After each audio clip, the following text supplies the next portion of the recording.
Alors, l'exercice 12, on nous dit les notes obtenues par un groupe d'étudiants en examen sont étalées de 0 à 20. Donc, les notes vont de 0 à 20. La note moyenne est de 8,5, l'écart type est de 1,2. En admettant que les notes sont réparties selon une loi normale, donc on va admettre que ces notes suivent une loi normale, trouver le pourcentage d'étudiants ayant obtenu la note de 8, la note maximale des 10% d'étudiants ayant obtenu les plus mauvaises notes, la note minimale des 10% d'étudiants ayant obtenu les meilleures notes. Donc, on a des notes qui suivent une loi normale de moyenne 8,5, d'écart type 1,2. On vous demande de trouver le pourcentage d'étudiants ayant obtenu la note de 8, donc la probabilité que x égale à 8, si x c'est les notes, la probabilité que x égale à 8, la note maximale des 10% d'étudiants ayant obtenu les plus mauvaises notes, la note minimale des 10% d'étudiants ayant obtenu les meilleures notes. Donc, c'est les questions 2 et 3, on va les expliciter au cours de la solution. Donc, première question, on cherche probabilité de x égale à 8. Donc, x est une variable aléatoire qui suit une loi m sigma. Ça, c'est les données. Donc, m, c'est la moyenne, c'est 8,5. L'écart type, c'est 1,2. On vous demande de calculer la probabilité de x égale à 8. Alors, comme c'est une variable aléatoire continue, la probabilité de x égale à 8, la probabilité de x égale à 8, ça vaut 0, comme toutes les variables aléatoires continues. Alors, pour obtenir un résultat, qu'est-ce qu'on fait? On va approximer le 8. En fait, on va inclure le 8 dans un intervalle. On va prendre la probabilité que x, non pas soit égal à 8, mais x soit compris entre 7,75 et 8,25. On aurait pu choisir 7,5, 8,5. Ça passe aussi. Le plus important, c'est de choisir un intervalle qui contient la valeur recherchée. Donc, un petit intervalle qui contient la valeur recherchée. Donc, on cherche la probabilité que x soit entre 7,75 et 8,25. On centre et on réduit, comme d'habitude. Donc, je vais mettre x moins 8,5 divisé par 1,2. Donc, 7,75 moins 8,5 divisé par 1,2. 8,25 moins 8,5 divisé par 1,2. Je fais ce calcul-là, je trouve que ça c'est moins 0,625. Je fais ce calcul-là, je trouve que ça c'est moins 0,208. Donc finalement, je recherche donc probabilité qu'une loi centrée réduite soit comprise entre ces deux valeurs, A et B.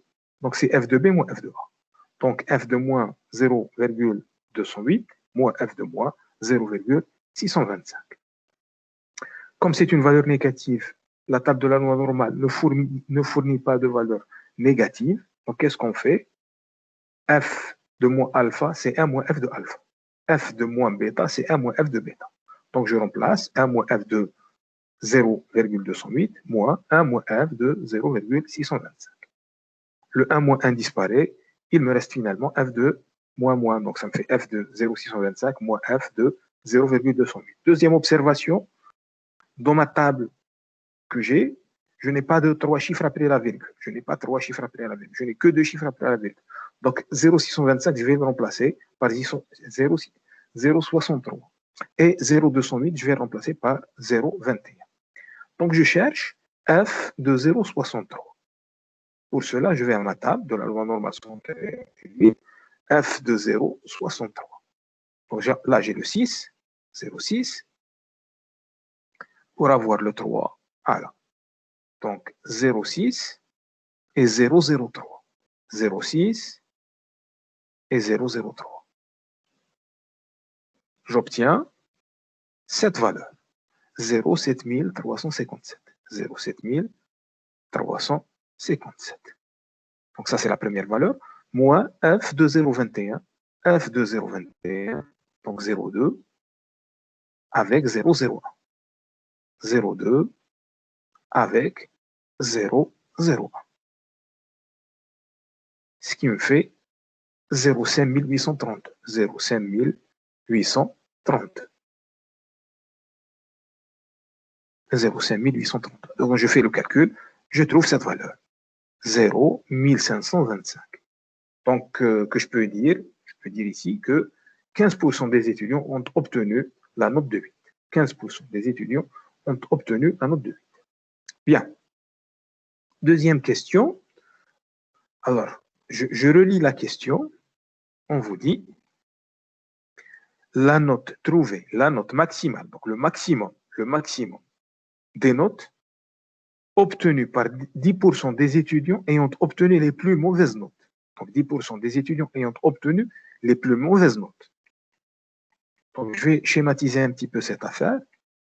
Donc, en fait, ce qu'on cherche, on nous dit les notes suivent une loi normale de moyenne 8,5. 8,5, c'est la moyenne. C'est aussi la médiane parce que c'est symétrique. Donc ça divise la population en deux. 50% en moins de 8,5, 50% en plus de 8,5. C'est aussi la moyenne, 8,5. Ça, c'est valable pour la loi normale. Alors, ce qu'on nous demande, on va chercher les plus faibles notes. Les plus faibles notes. Donc là, je commence de 0 et j'avance, jusqu'à arriver à 10% des étudiants. 10% des étudiants. Et je cherche la note maximale, cette note-là.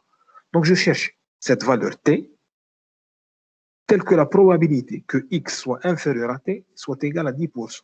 Je cherche cette note T, telle que la probabilité que X soit inférieur à T soit égale à 10%. 10%, c'est 0,1. Donc, voilà mon problème. Voilà ce que je cherche. Je cherche la probabilité que X soit inférieur ou égal à T soit égale à 0,1. Donc, là, on a inversé le problème. On nous a donné la probabilité et on vous demande de trouver la valeur. On vous a donné la probabilité et on vous demande de trouver la valeur. Toujours comme d'habitude, il faut centrer et réduire. Je centre et je réduis. X moins 8,5 sur 1,2.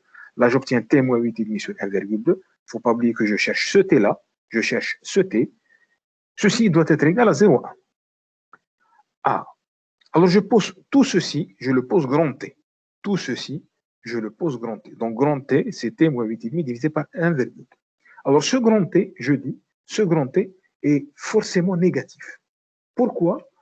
Parce qu'il nous donne une probabilité qui est égale à 0,1, qui est inférieure à 0,5. Toutes les valeurs donnant une probabilité qui est inférieure à 0,5 sont forcément négatives dans la loi normale centrée réduite. Obligatoirement. Tant que c'est inférieur à 0,5, pour une loi centrée réduite, normale centrée réduite, obligatoirement, cette valeur est négative.